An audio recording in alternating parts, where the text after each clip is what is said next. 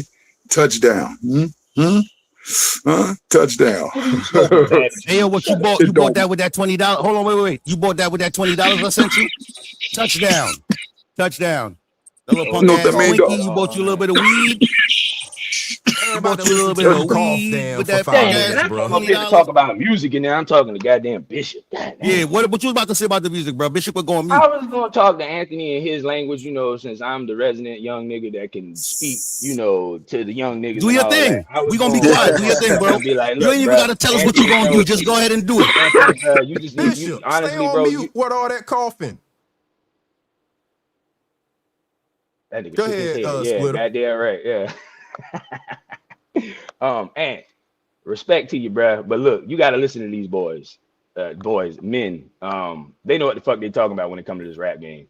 I am not a resident young nigga that listen to all these young nigga shit. I don't follow Drake. I think the fact that you had to release 3 albums to try to be #1, that's whack to me. That's whack.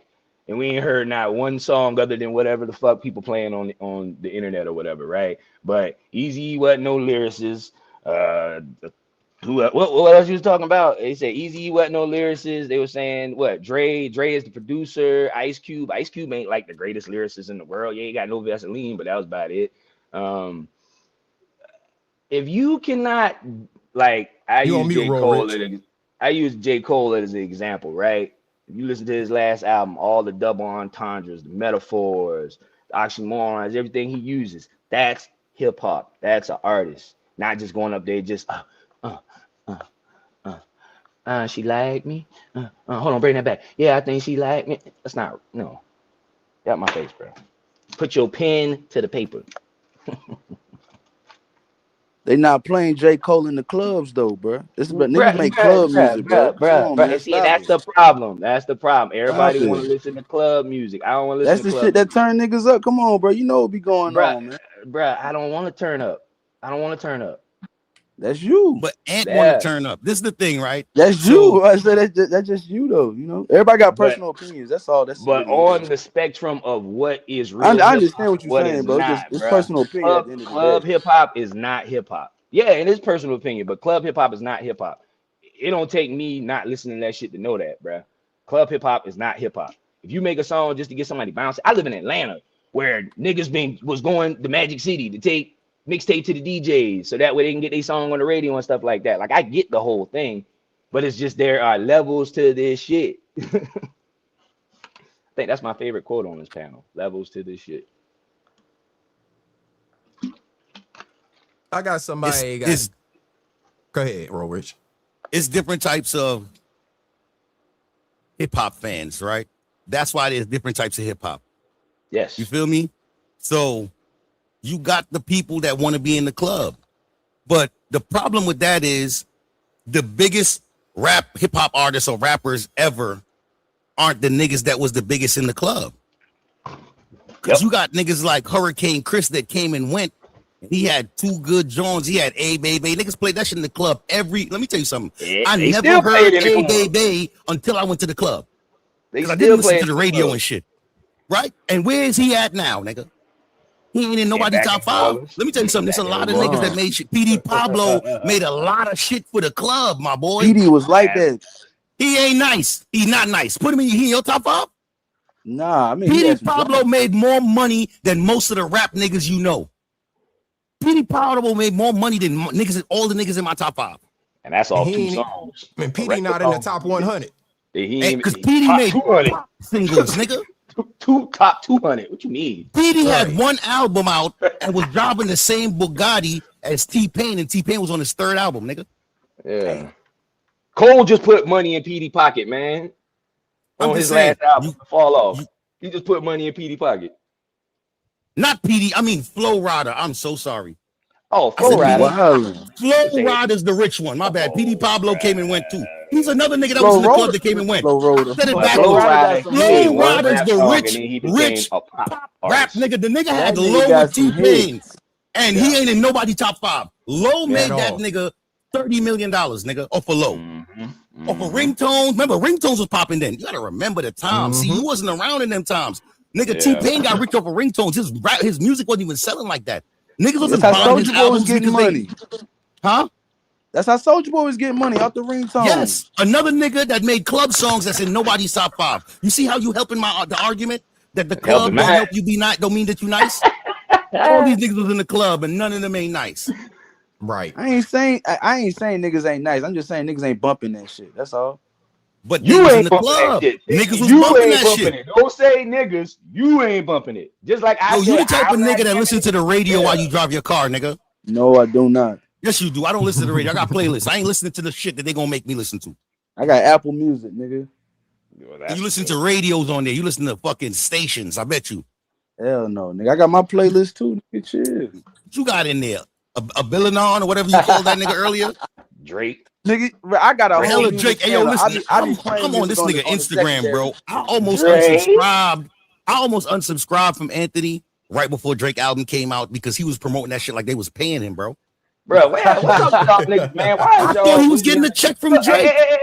Hey, Ro, let me say something real quick. I ain't never seen a bunch of dark skinned niggas grandstand for a light skinned nigga ever in my life. Ever in my life. Yeah, I got Ever it. in my life. I've been listening to Drake since like dark-skinned 07. niggas So like, grandstand for a shit, light it is what skinned it nigga. Like is. y'all niggas be grandstanding for that Canadian nigga up north. I But you cannot was just stand out y'all here niggas. listening to Kendrick the other day.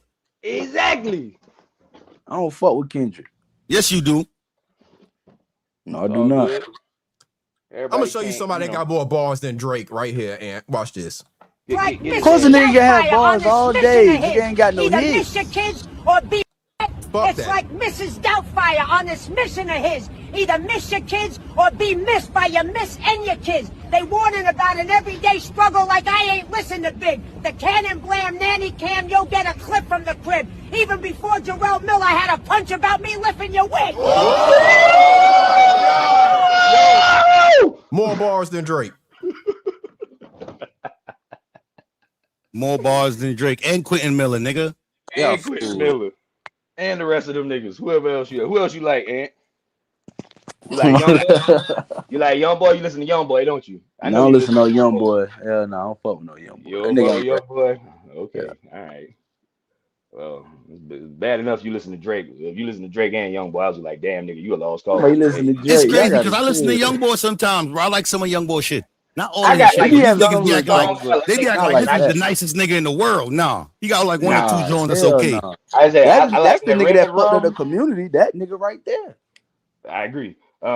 I like Nah. Red Room. That's the only song. And Roll Rich, you got to come down here in the Nah, South. them You gotta see how this boy young Young niggas, Boy when that got these nigga boys. first came out, them niggas Nah, dick riding that nigga. when Swear to I coached God. football, bro, His first shit I was have crazy. He was never getting busy. when I coached football a couple years ago, every single player on my team, all them boys, when they played Young Boy, them boys sung it word for word in rhythm in unison, like they was in a choir or something like that. He had every note, everything. I was like, this got to be these boys Tupac. I ain't never seen nobody just take control over the young generation like that. NBA got them boys mind in control, like for real. Like when they listen to his Swear to music, something. God. So you like the light skinned brothers and all that, and I'm gonna give you some white brothers to listen to. Check it.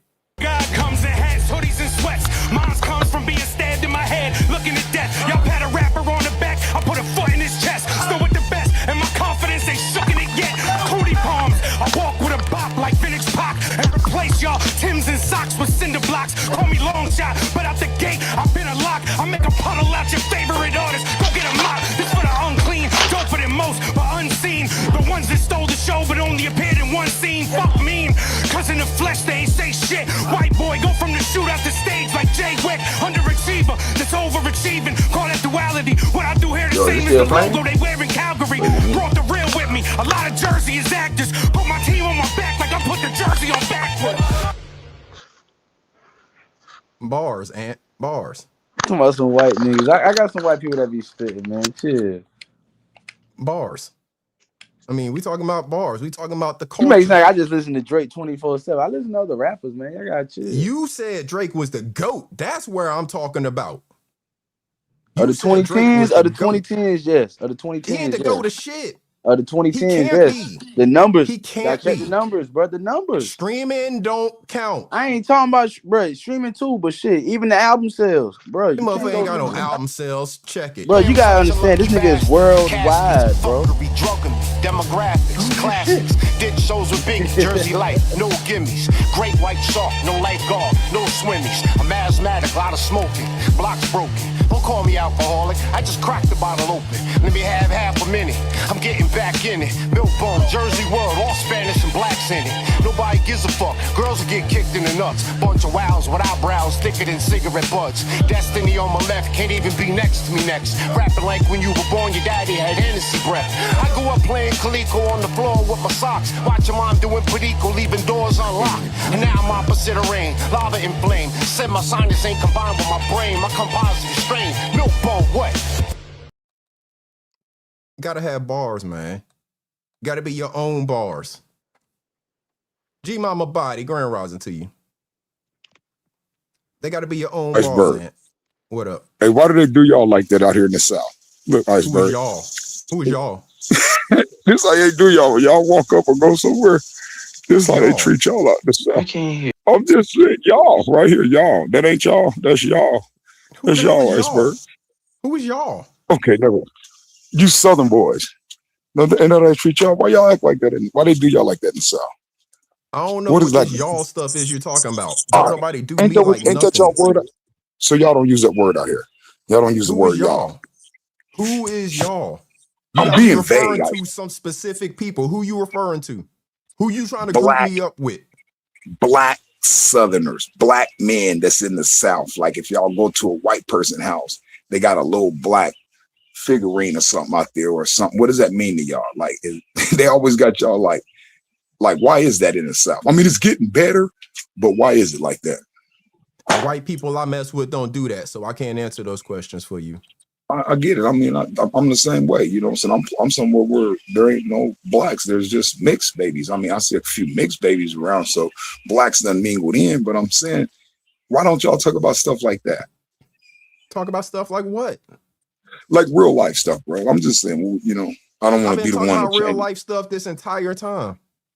Not like that. What I'm just saying, I gave you a little something to speak on, and you from the South, dude. Somebody said respect the South while I'm out here, so I'm like, well, what is it that I need to do to respect the South? How do I take certain things that I see in the South? Like, if you're not from the South and somebody comes to visit the South, what kind of advice can you give for the South?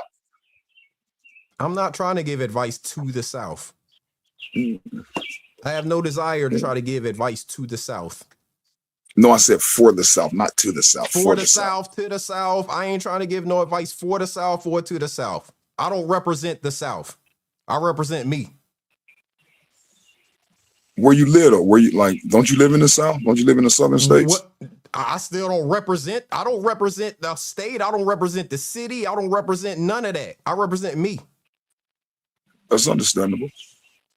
So you don't care about where you live and where you was born at and the history of that. You don't care about none of everybody that. where I live and where. Number one, I wasn't born in the South. Number two, I don't speak for everybody in the South. I know you don't. Where you was born at Iceberg? None of your so you're a fucking transplant. business. You know. Why you being so we hostile? just having a conversation as men. You're He is being asking hostile. inappropriate Fuck. questions. I don't think Bishop can call Ask him anybody a where you was born at. transplant. Ask him when you was born at is inappropriate, brother. Like, why you Yes, so it's none aggressive? of I'm your being fucking life. business where I was born. Yes, it's very Why inappropriate. you why y'all so aggressive, Why big you brother? being so Damn. aggressive, brother, man? I knew that was coming. That's what I was saying just now. I knew it was coming. Why you being so aggressive, brother, man? Why you being so aggressive? I knew it was. I knew Bishop, he was you gonna love to say it. throw Like, rocks and hide your hand a lot. You love to nigga do turn into a some foul victim shit when you and don't then answer. be like, Well, When you don't answer his question, he show me turns where into I a victim. threw rocks and hit my hand. Tell me where I hit my hands at. right Tell there me. when you was Being playing nice victim. today, man. What y'all want to meet? You being When was I nice ever today. playing a vid? You never seen me play a Hey, vid. Bishop, let me ask Bishop a question. Hey, Bishop, did you watch the game last night, Bishop? Shout out to New York Knickerbockers. Did y'all I see the didn't. video? How my shit was by where I was at? I did I not. was in the thick of it. You heard? Miga I'm a started Hawks an fan. argument. Fuck you niggas.